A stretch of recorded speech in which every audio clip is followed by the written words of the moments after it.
your people. Why do we have to do that? Freedom.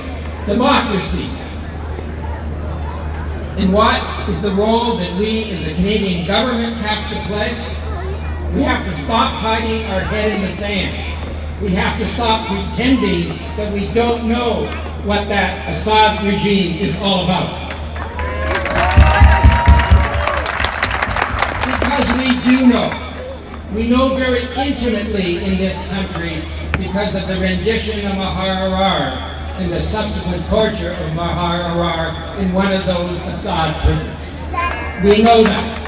Our Canadian government knows that. Our courts have made findings that they torture and kill people. So no more hiding. I'm saying to the Prime Minister Harper, the election's over. Speak up. Take action. We have to speak up. Earlier this week, the NDP, my party, issued a statement calling on the federal government to speak out. We're calling now, very clearly, on the government to say to the United Nations, start the investigation.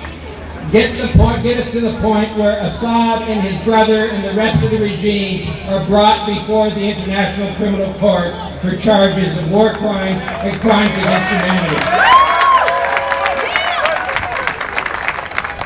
We're saying to the Canadian government, cooperate with the European Union in the boycott, the economic boycott of the Assad regime. We're saying to the Canadian government, seize the assets that are in Canada of the regime, of the Assad regime. Seize them and take those dollars away from them. Do that. Those at the very least we can do. You know, there's blood in our hands in Canada because we know we cooperated with that regime in the past. That cooperation is a sign from this government, yes, and from the United States government, because of the cooperation that they've given to Assad and his I'm going to say butchers, the rest of his regime. That cooperation is a clear sign that Mr. Assad, his brother, his cousin, the rest of that brutal regime, we don't have to worry about the international community. They'll just look the other way and they'll let us get away with murdering our own people. That's the message that we sent to them up to this point. We have to turn that message around.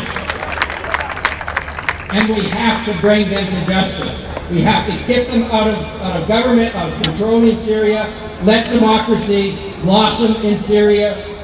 That's clearly what the people of Syria want. But that's not going to be just enough. 850 people killed at the very least, and probably many more. Thousands more tortured and injured.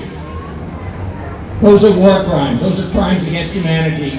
And the message has to be to that type of a regime, you're not going to get away with it anymore. We're going to bring you to justice.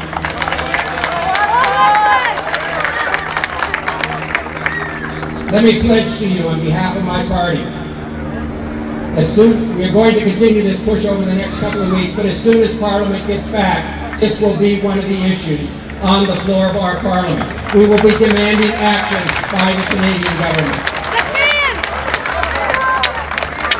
Peace be to all of you. You know, I couldn't help but think, let me finish with this, of hearing those stories of children being killed and tortured. And watching little children here today just being able to run around in freedom. That's what we want for Syria. We have it here, we want it for Syria.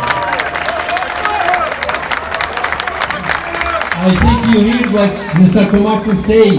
Are we going to do?